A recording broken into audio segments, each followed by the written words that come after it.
And welcome to Combat Sports Breakdown. Let's go. All right, so UFC 262 in the books, and what a fantastic card this was. Holy smokes. Where do we start? Let's start with introductions. My co-hosts are both with me. Got Cole on deck. What's good? Got Alex sitting on deck. You know what it is? And let's get right into it, boys. So let's start at the top. What do you say? Michael Chandler and Charles Oliveira. Oh my God. Let's start round one. Let's just break the fight down. Let's just break the fight down. I Round can't one. believe what happened. So round one, we have like this back and forth in the beginning where like Duke Bronx is landing a couple. Chandler starts bulldogging him, and that's when it goes kind of good for Chandler.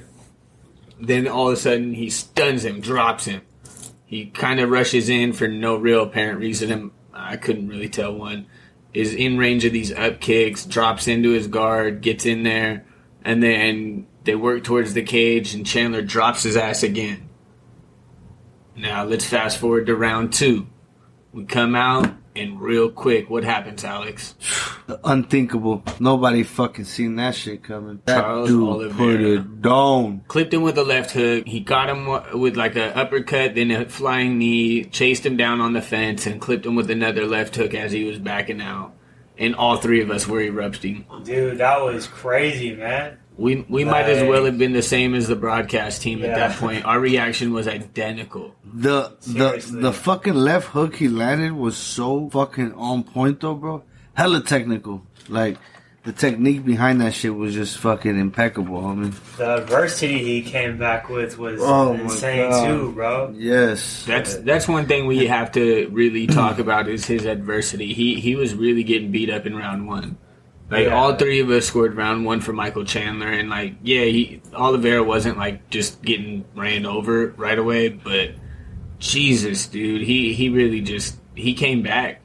He was getting beat up. He had a gnarly cut in his eye. Shout out to the fucking ref for not stopping it, homie. Yeah, because he it looked like he was about to stop it, and he didn't, and thank God, bro, because Oliveira was moving the whole time. He wasn't like... Yeah, but... Like, not once did you see him just look to the moon, you know what I mean? Even if he did stop it, I don't think we really would have been, like, in mad controversy, because he was getting pounded. Yeah, so, like you said, you know, shout out to the ref, and Chandler didn't even fight it when he did stop it. So that was dope.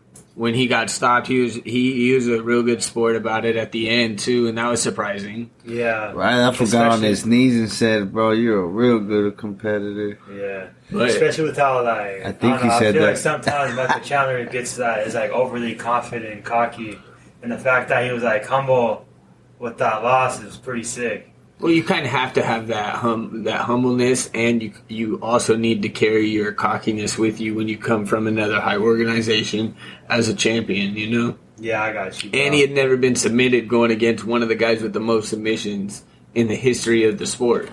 So... Yeah, that's crazy, though. Like, the fact that Oliveira knocked him out, like, that's insane, bro. One of the things that I was reading is he's really been mostly working on the striking the last couple training camps, and that's really what you noticed this time. He ended up being able to keep up on the feet, and he ended up being able to stand up for himself, and when he took those heavy shots, he didn't really worry about it. He fought through it. And yeah.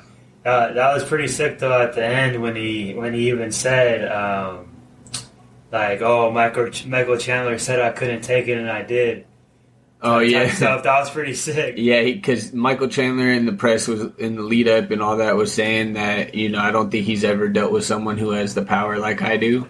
So, you know, with that being said, he ended up proving everyone wrong. So yeah, fucking incredible fight. The heart of real fucking champions came out in both of these motherfuckers, bro, and they showed their true colors, homie. And I'm thoroughly impressed with both of them, bro. I'm actually really happy we got a resolution with this weight class, though, because when push comes to shove, Khabib left the division, and you know we all had this feeling of uneasiness. So it is what it is. Let's get into the Tony Ferguson and Beneil Dariush fight. This was kind of hard to watch, man. I called it. I knew Beneil was going to win this fight. But when you see Tony Ferguson get dominated, it's really pretty hard to watch, you know? It really is, man, because Tony Ferguson is a legend, bro. like a legit legend. Yeah, he's one of the Ultimate Fighter winners. He was on the Brock Lesnar season. I believe that's when he had like his 12-fight win streak was right after it. So, shoot, I don't know. He's tough, man. He's one of the toughest, if not the toughest guys in the UFC, though. He's definitely going to be one of the toughest that we've ever seen because if you didn't watch the fight, you can go look on our Instagram. It's at Combat Sports Breakdown on Instagram. And we have the video where dude catches him in a heel hook and you see his knee pop. Beneil catches Tony Ferguson in a deep heel hook. You see Tony actually yell out in pain, which is something we've really never seen. Yeah, straight up. When you see Tony scream like that, you know it was a deep one, and his knee totally popped. And it was crazy how he just popped back up after the round and just like walked away like it was nothing though. Like that was insane. Yeah, I thought he would for sure not be able to even walk, but he proved all of us wrong. Tony? Yeah. Bro, that motherfucker is a straight... Hey, he said it, Matt. What did homeboy say? He's a fucking zombie. Yeah. He's a zombie, he said. He said, I heard that shit pop. This dude's a fucking zombie. Yeah, Beneil actually like, what said the it. fuck, bro? Like, bro, mad props to that win, but at the same time... Like, holy shit, bro. Like, yeah, that was that insane. fool said, yeah, I heard it pop, and that motherfucker looked at me and, like, nothing.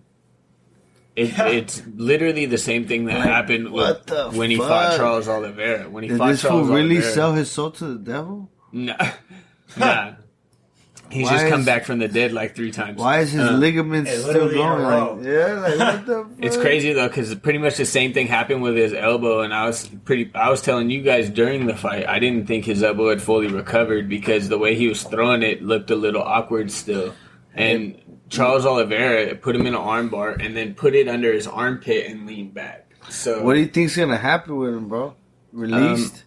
If he doesn't get released, then maybe Dana trades him while he still has name value. I think we should kind of get more regular with trading people in the MMA world. If we have so many different branches, so many different organizations, I think we should start trading people a little more because that's what happened with Demetrius Johnson for Ben Askren. It's like soccer, bro. That's why soccer worked out a lot, bro, because they have lower tiers. You know, and everybody works in that lower tier to get to that top tier. Well, so they trade players, bro. Yeah. If the player's not performing up to par, same with baseball. If you're not playing up to par, you get dropped down to AAA. You know, and if you are playing up to par, you get rised up to the MLB stage. That's different though. That's a farm system. You know, farm system's different, and we do kind of have that with Cage Warriors. Well, you PFL. Can have it, which would be dope. MMA already has it would that, be dope. They already don't really represent it. Yes, though. they do. Yeah. How? Because Dana White signed all these people to me, under they're all his umbrella. Well, Bellator 1 and UFC are competing. To me, they're all competing. But check this out. PFL is on the same contract as the UFC with ESPN. They're like the farm system for them. Cage Warriors is the European division for UFC to pull from. Like, all these places have their own branches that are big in each local format. Yeah. That's where the UFC pulls from. Just because we don't know the names of the organizations offhand, they still exist. Yeah, but I'm saying the fact of the matter is what they fucking show is that they're fucking just competing instead of when they should be.